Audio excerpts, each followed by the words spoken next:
সুপ্রিয় দর্শক, আসসালামু আলাইকুম। এই পেশেন্টের অপারেশনের ভিডিও আপনারা দেখেছিলেন। আমরা আজকে অপারেশনের 2 দিন পর রেজাল্টটি দেখাবো। তো আপনারা সবাই ভিডিওটি সম্পূর্ণ দেখবেন, আপনাদের মতামত কমেন্টে জানাবেন। যদি ভালো লাগে অবশ্যই চ্যানেলটি সাবস্ক্রাইব করবেন। আমরা প্রতিটি ভিডিও করে থাকি শুধুমাত্র আপনাদের বোঝানোর জন্য, দেখানোর জন্য। এবং যদি আপনারা আমাদের ক্লিনিকে দেখাতে আসতে চান বা সরাসরি অপারেশন দেখতে চান, আপনারা যে কোনো দিন চলে আসতে পারেন। কোনো ফিস, কোনো টাকা পয়সা লাগবে না। সরাসরি বিনা টাকায় আপনাদের গাইনোকমাসিয়া বিষয়ে আপনারা ডক্টরকে দেখাতে পারবেন। সো আপনারা যেদিন ভালো লাগে শুধু আগের দিন আমাকে একটু জানাবেন যে ভাই অমুক সময় আসতে চাই, আমি আপনাকে সময়টা কনফার্ম করে জানিয়ে দেবো। তো উনি বারবার আমাকে কিন্তু বোঝানোর চেষ্টা করছিল যে আমার বটা সমস্যা। আমি ওনার কথা না শুনেই আমাদের নিজেদের মতো করে কাজটা করে দিই এবং ওনার পরবর্তীতে ফলাফল যখন উনি দেখে সে কী বলে আপনারা আজকে শুনবেন।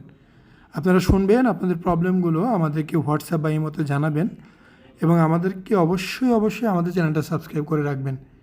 আমরা চাই সবসময় আপনাদেরকে সঠিক পরামর্শ দেওয়ার জন্য, এবং যদি আপনাদের কাছে ভালো লাগে অবশ্যই আমাদের প্রতিষ্ঠানে আসবেন। আমরা বারবার কেন বলছি আমাদের এখানে আসবেন, বাংলাদেশে বিভিন্ন জায়গায় এই চিকিৎসাটা হয়ে থাকে, তবে ভালো মন্দর একটা বিষয় থাকে। সেই বিষয়টা, সেই পার্থক্যটা যাতে বুঝতে পারেন এই জন্যই আমাদের বলা হয় আমাদের ভিডিওগুলো দেখবেন, আমাদের এখানে আসবেন, কথা বলবেন, জানবেন, শুনবেন, বুঝবেন, তারপরে করবেন। এই যে নিপলটা কাটা হয় নাই, সুন্দর হয়েছে, বুকটা বসে গেছে, ন্যাচারাল আছে। নিপলটা ফালাই দিলে এই জায়গাটা গাঁথা হয়ে যেত গা। হ্যাঁ, ওরটা ফালাইছি আমরা 50% রাখছি যেন গর্ত না হয়।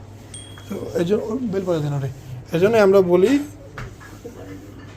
আমরা বলি সবসময় যে আমরা যতটুকু বলি ওটা মানো, আশা করি ভালো হবে।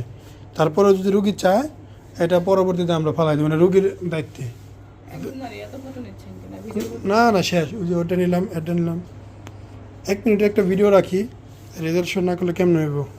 অর্থাৎ 1 মিনিট তো দেখাইতে হবে না, তাহলে পাবলিক বুঝবো কেমনে আমরা কত পরিশ্রমের কাজ করি। এখন সবই অনলাইন ভাই, সবই অনলাইন। এখানে বিয়ার সাথে অনলাইন হইতেছে, ভিডিও কল। কি কম ভাই, আগে বউ এয়ারপোর্ট থেকে নিয়ে এবার লাগছে, এই যে হাসি এটা হইতে